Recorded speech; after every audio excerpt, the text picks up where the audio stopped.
Hi, I'm John Paul Caponegro. And I'm not. I'm Arthur Meyerson. John Paul, thank you for having me. Always good to be here with you in some capacity. Thank you for being here. I haven't said anything yet. Yeah, right. This is why plans just never Okay. according to Are plan. we going to hold our hands like this? Why don't we hold our hands like this? Yeah. Showing the love. So, you and I have very different styles with respect to planning, and it's a lot of fun to talk about that. And you said something the other night that made a ton of sense. I like to go into the plan, you don't. You described your background of having to work with a lot of commercial clients, and often they had very fixed ideas about what needed to be produced. So the creativity for you came in the extra shots you got to do after you satisfied what they needed to be done. Sometimes those would be used. Right. So it almost makes it, to me that made a ton of sense, that for you in that situation, the most interesting, creative, innovative, the areas where the discovery happened after the plan, when you saw what else there was, when you were allowed to improvise, where you're allowed to bring something more to the situation. Right. I think a lot of that had to do with anybody who's been in the commercial world knows that you're going out for a client, you're there to illustrate their product, their service, something. And they may have some idea as to what it is that they want photographed. They certainly want to go with some kind of a plan, thus they have an art director, a graphic designer, somebody involved there to, implement that. And for me, that's a plan, that's a blueprint to start from, but I always try to say to them, look, let's just use that as a starting point, we'll go from there. I've said it many times before, you owe it to the client to do it their way, you owe it to yourself to do it your way as well, and hopefully they're going to like your way. And I've always found that by doing that, by exploring beyond what it is that they're just looking for, they typically will get excited. They'll start to see the things that neither of us knew were there, that we stumble upon in the process of making photos for whatever that assignment may be. And it's a process like anything else in photography, process of discovery, not only of what's there, but I think things about yourself as a photographer, what's within you and how you work and how you approach it. So I use the same thing in my personal work as well, even more so. I generally go out without any prescribed plan because I want to be influenced by what's there rather than try to influence it. It's a lot of great people who work the opposite way, and I respect it and I like it.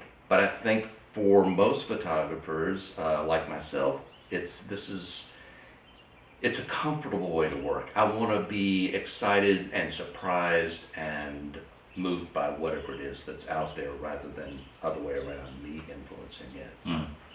So the few times you have gone in with a plan, do you find that your plan gets in the way of seeing more possibilities? Sometimes. I mean, sometimes it's more disappointment because it's usually you'll get to a place and it's not at all what you expected. As I was telling you the other night, there's times when I've gone places halfway around the world for a client to do whatever it is that they wanted done or to see what was ever there, to work with that, and the thing may not have even existed, which meant, let's punt and try something else, okay? Right. Or it may very well be that we've got to come up with a totally other solution that we weren't even thinking about. So it's more, I think, a thing of trying to go in and not be disappointed by what's not there and then try to make the most of what you do have there, which can be a great surprise if you allow it to be. So, yeah. Forces you to be more versatile as well.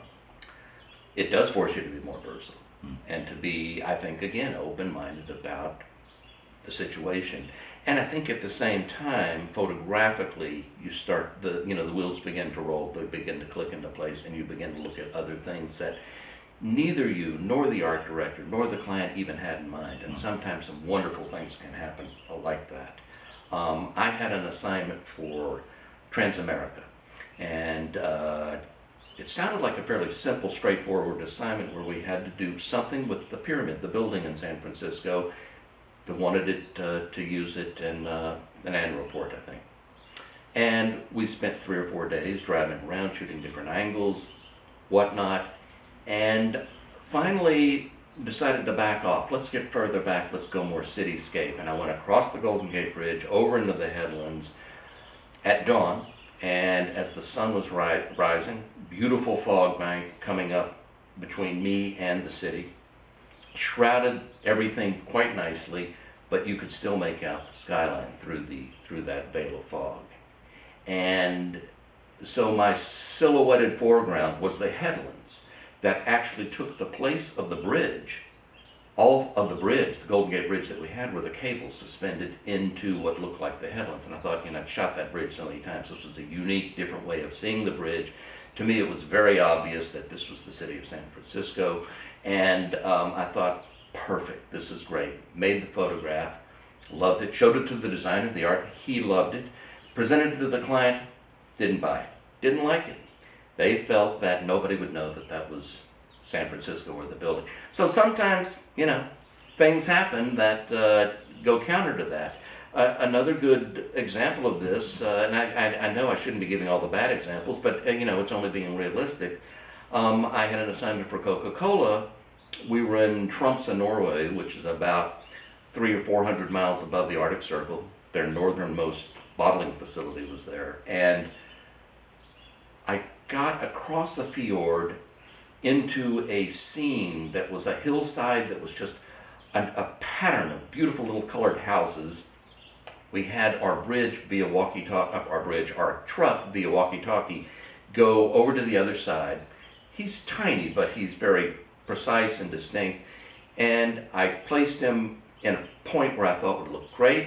We made the photo. Again, thought we, you know, made, you know, yeah, you know the photo, and I think people who've seen my website know it, but, you know, we really thought we'd made something special there. Showed it to the client, boom, they didn't like it. They thought nobody would realize that was a Coca-Cola truck. So, you know, you never know. You're not always right, but you're not wrong. I think you're wrong if you don't at least try, work the effort, and at least, you know, leave yourself open to the possibilities of all the things that can happen to you if allowed to happen. So, to bottom line it, out of all the times that you've improvised, how many times has the client selected something different than the original plan? Most of the time. And knock on wood, because that's truly why I think we get paid for what we do. Is, you know, you got to be able to talk the talk and walk the walk, and they're not sending you halfway around the world to go make a photo that you're going to come back with excuses of why or why not. They just want the image, and they want the image to be exactly what it is they want. And again, I don't apply this just to my commercial work. It's very much a part of my personal work. A lot of it is a give-take. What I've learned from one, I apply to the other. And nowadays, I'm doing more and more of my own personal shooting. And it just, for me, it's like an exclamation point of why I like going out with, you know, not a whole lot of ideas about what I'm going to see or what I hope to see. I just want to go out there and experience it. And, you know, sometimes I'm pleasantly surprised and sometimes not. I'll tell you, it's a lot like going fishing. And we talked about this. I remember I told you. It's a lot like life. Photographers are that way. First of all, it's all this terrific gear you're surrounded by. You go to these great places, and some days you throw the line out and you catch a lot of fish. Some days you get none. But in either case, you're out there doing what you love doing. It's a great thing. So I like that. It's great. Thank you. You bet. Thank you, my friend.